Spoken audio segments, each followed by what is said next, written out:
Hello प्यारे बच्चे, नमस्कार। कैसे हैं आप लोग? उम्मीद करते हैं कि बहुत ही अच्छे होंगे। न्यूटन क्लासेस मझौर में फिर से आपका एक बार स्वागत है। चलिए प्यारे बच्चों, आगे बढ़ते हैं। जैसा कि आपको मालूम है, करवक का भाग 1 हमने पढ़ा दिया है।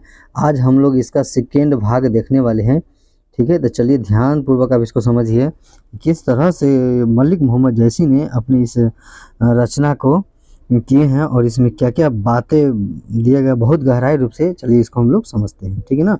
पहला लाइन देखिए, यहाँ लिखे हैं कि मोहम्मद यही कवि जोड़ी सुनावा, सुना जो प्रेम पीर का पावा। ठीक है, इसका अर्थ समझिए, है ना। तो मोहम्मद यही कवि जोड़ी सुनावा, ठीक है, इसका मतलब है कि यह काव्य रचना जो उन्होंने सुनाया है और जिसने भी यह रचना को सुना है उन्होंने प्रेम का पीड़ा का अनुभव हुआ है। ठीक है, चलिए आगे हम लोग बढ़ते हैं। फिर कह रहे हैं कि जोरी लाई रकत के लई, गाढ़ी प्रीति नैन जल भेई। यानी कि मैं इस काव्य को रक्त की लेई लगाकर जोड़ा है और तथा गाढ़ी प्रीत को आंसुओं के जल से भिगोया है। ठीक है मेरे प्यारे बच्चों, हम लोग आगे बढ़ते हैं।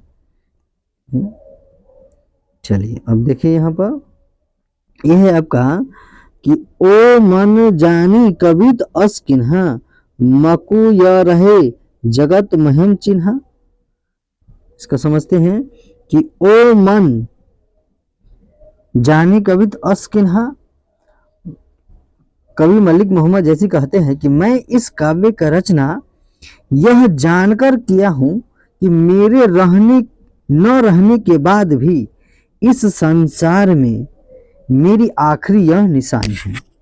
ठीक है, कैसे आप देख लीजिए। यहाँ पर अगला स्टेप देखते हैं। यहाँ है जैसे फिर कह रहे हैं,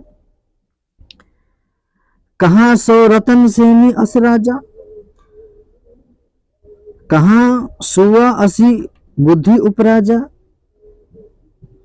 या फिर कहाँ अलाउद्दीन सुल्ताना, कहाँ राघव जैस किन्हीं बखानू, कहाँ स्वरूप पद्मावती रानी, कोई न रहा जग रही कहानी। ठीक है, तो चलो प्यारे बच्चों, हम लोग यहाँ से लेकर और यहाँ तक का एक बार समझ लेते हैं। ये पूरा लाइन एक भाव का है, इसको आप ध्यान दीजिए। कह रहे हैं कि अब कहाँ वो राजा रतन सिंह, कहाँ है अब राजा रतन सिंह? नहीं है।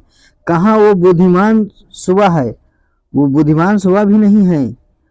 रूपवती पद्मावती, और न वो बुद्धिमान सुबह है और न वो राघव चेतन है और न वो अलाउद्दीन है। आज इन्हीं से कोई नहीं, फिर भी इनका कहानी रही है। ठीक है, चलिए हम लोग आगे बढ़ते हैं। देखिए अब यहां कह रहा है,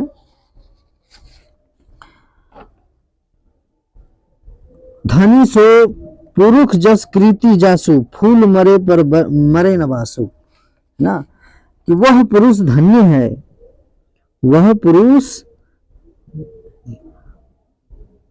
यहां देखिए, यहां कि वह पुरुष धन्य है जिसकी कृति और प्रसिद्धि इस संसार में है, उसी तरह रह जाती है जिस प्रकार पुष्प के मुरझा जाने पर भी उसका सुगंध रह जाता है।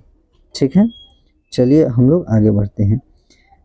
अब देखिए यहाँ पर, कहीं न जगत जस बेचा, कहीं न लिम जस मूल, जो यह पढ़े कहानी हम सवेरे दुई बोल। ठीक है ना, कह रहे हैं यहाँ पर, देखिए कह रहे हैं इस संसार में यश न तो किसी ने बेचा है और न ही किसी ने खरीदा है। कवि कहते हैं कि मेरे कलेजे के खून से रचित यह जो कहानी है, जो कोई भी पढ़ेगा वो 2 शब्दों में याद रखेगा। ठीक है, चलिए प्यारे बच्चों, आप लोगों को कैसा लगा जरूर हमें कमेंट कीजिएगा। Thank you very much.